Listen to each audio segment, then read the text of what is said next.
Hello watch lovers! Today, I'm going to review a watch that, in my opinion, is pretty much second to none when it comes to value for money. And honestly, this is probably one of the reasons why this brand has managed to stay in the hands of the founding family for so long and still preserve the original spirit of the brand incredibly well. Especially the watch I'm reviewing today. It really represents the brand's core philosophy and clearly shows the direction they want to go. For me, I think we're genuinely lucky to still have an independent watch brand with this kind of concept. And on a personal note, I'm lucky too because before I started this channel, I have to admit, this brand was completely off my radar. I think a lot of you might feel the same way if you've never had hands-on experience with this brand. You just don't really know what makes them special. But after starting this channel and reviewing quite a few watches, I kept seeing comments like, "Hey, you should check out this brand. Try this model, that model, it's insane value for the price." Eventually, I couldn't resist the hype anymore, so I picked one up for myself. And today, I want to share how I actually feel after owning it. The watch is the Titoni Seascoper 600, reference 83600SB K256. Just from the name alone, you can probably guess it's a serious dive watch, rated to 600 meters of water resistance. For those who might not know, Titoni is a Swiss brand founded back in 1919. I've already made a separate video about the brand's history, and I'll leave the link up here. Now, if I just tell you it's Swiss-made and water-resistant to 600 meters, that alone isn't that impressive these days. There are plenty of watches that can do that. So, let's go through the specs on paper first, because this is where things start to get interesting. It comes with a chronometer certified movement, running at 4 Hz or 28,800 vibrations per hour, yet it still offers around 70 hours of power reserve, roughly 3 days. And that's worth highlighting, because normally, movements with longer power reserves achieve that by lowering the beat rate to 3 Hz. To put it simply, if you take something like the ETA 2824 and reduce the beat rate from 4 Hz down to 3 Hz, you can easily jump from around 40 hours of power reserve to 70 or even 80 hours. So having a 4 Hz movement with a 70-hour power reserve is already well above the industry norm. Up front, you get a sapphire crystal with anti-reflective coating on both the inside and outside, which is a nice touch. The bezel insert is ceramic, which, as you'd expect, is far more scratch resistant than traditional aluminum bezels. We've seen this before when Oris switched early Aquis models from aluminum to ceramic. That change alone helped push the series to massive popularity. On the back, you get a sapphire display caseback, and it's even a domed crystal, which is a great detail. The bracelet clasp is a milled deployant clasp, solid and premium feeling, and it also features on-the-fly adjustment. Just press the button and resize the bracelet instantly, no tools required. Honestly, just from the spec sheet alone, it's already hard to find a direct competitor. But here's the thing, everything I've mentioned so far isn't even the biggest highlight of this watch. First, it uses an in-house movement.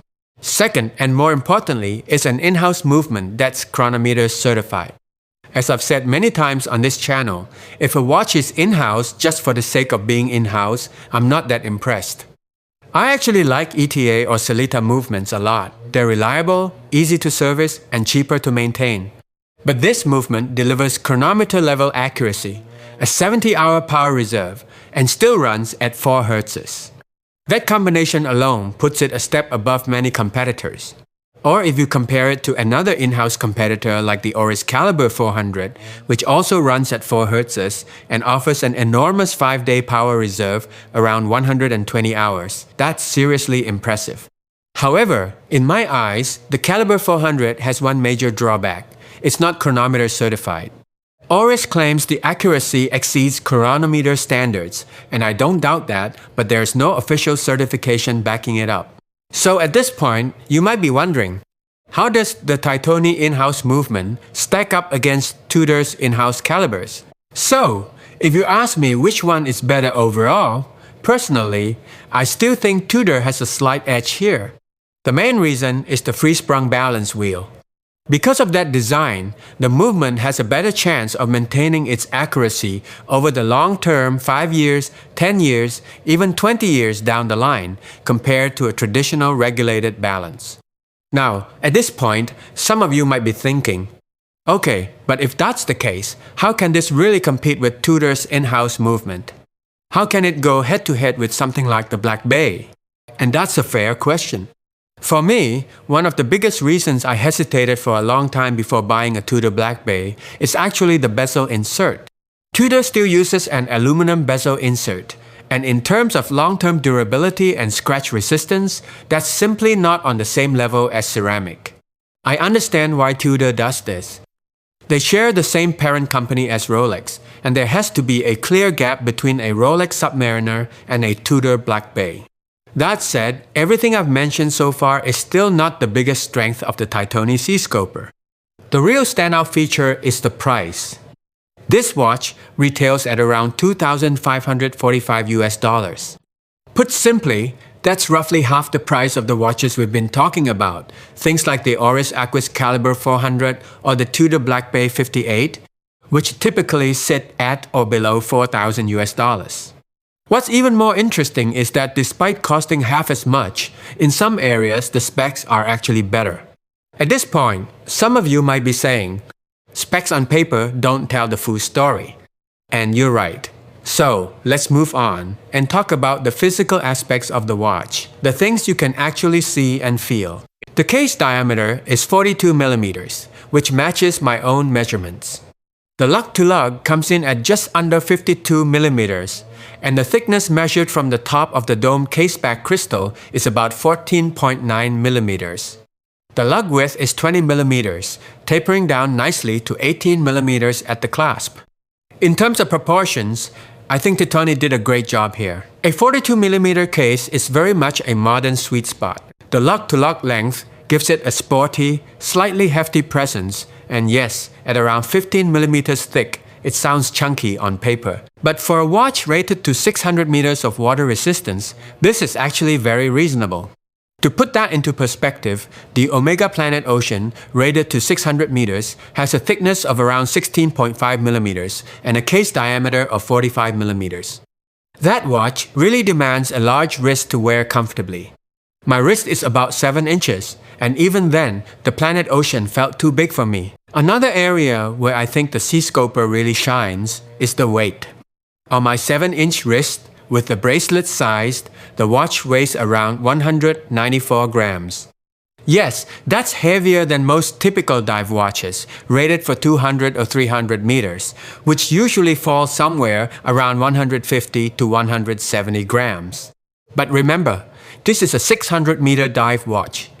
In day-to-day wear, aside from the thickness, I honestly forget that I'm wearing a 600-meter professional dive watch. It just feels like a normal, well-built diver on the wrist. The dial layout is classic and functional. 3 hands with a date window at 3 o'clock, showing black text on a white background. The hour and minute hands are skeletonized and have a very distinctive shape unique to this model. You'll see exactly what I mean when you look at the close-up shots. All the hands, including the seconds hand, are fully lumed, as are the hour markers. Titoni uses Super Luminova, and the lume glows a clean, bright blue. I especially like the fact that the hour markers at 12, 6, and 9 o'clock are Arabic numerals and they're lumed as well. That makes the dial extremely easy to read in low light conditions. The applied hour markers and the Titoni Plum Blossom logo are made of metal and sit proudly above the dial, adding real depth. You have the printed Titoni text at 12 o'clock beneath the applied logo, and at 6 o'clock you'll find Seascoper, 600 meters, and importantly the chronometer designation. Okay, so up to this point, on paper, all the specs look very solid. But now we've reached the important question: how is the actual quality? From what I can see through a loupe, or what you can probably tell from the macro shots, the level of finishing is genuinely very good. The hands, the applied hour markers, and the dial manufacturing overall are all done to a very high standard. Especially when you take a closer look, the sense of depth in the hands and the hour markers really stands out. Considering the price, I'd say this is excellent. Now, if we move on to the ceramic bezel, the quality continues to impress. The engraving and the paint-filled numerals are clean and sharply executed. The sapphire crystal also performs very well with effective anti-reflective coating. Is it on the same level as something from Breitling or IWC? No, not quite. But when compared to watches in a similar price range, it clearly stands out. Let's take a look at the case finishing next. The top surface of the case features a brushed finish, which contrasts nicely with the polished edge of the bezel when viewed from above. The coin-edge bezel design, combined with the natural sheen of the ceramic, creates a very clear sense of contrast and depth. Another detail I really like is the polished beveling on the inner edges of the lugs. It adds another layer of dimension when you look closely at the case. The crown itself is fairly large and is protected by crown guards.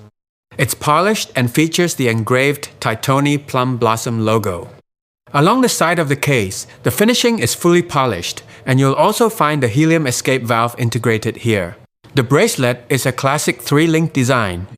The top surfaces are brushed while the sides are polished, and this alternating finish continues all the way through to the clasp.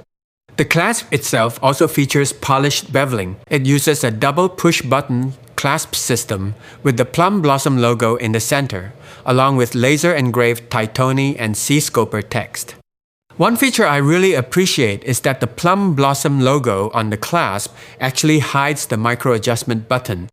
This allows you to fine-tune the bracelet length easily, and in daily use, it's extremely convenient, arguably even more practical than Rolex's on-the-fly adjustment system. Overall, the case and bracelet finishing, in my opinion, are solid and well executed. As I mentioned earlier, this watch comes with an exhibition case back. The design reminds me a bit of a submarine porthole, which is a nice visual gimmick and adds some character. That said, I do have one small regret. Titoni's in-house T10 movement is actually quite attractive, and I would have loved to see a larger sapphire window that shows more of the movement, especially since this is a relatively large movement, which would suit a sporty watch like this very well.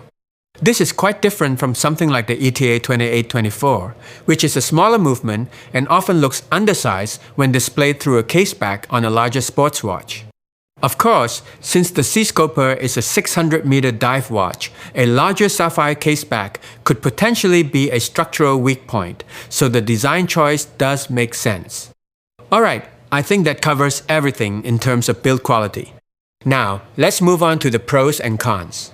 I've already talked about the strengths quite a lot, so let me summarize them quickly. First of all, this watch offers outstanding value for money. You're getting an in-house movement at a price point where it's almost impossible to find a true competitor. The finishing on the hands and the dial is excellent. The sapphire crystal quality is very high, and the case proportions and dimensions feel just right. The weight is well balanced too, not too heavy for everyday wear. The on-the-fly bracelet adjustment is genuinely useful and works very well in real life. Material quality across the board is basically flawless. Both the front crystal and the exhibition caseback are sapphire crystal. The front crystal features anti-reflective coating on both the inner and outer surfaces, and it's very effective. You also get a ceramic bezel.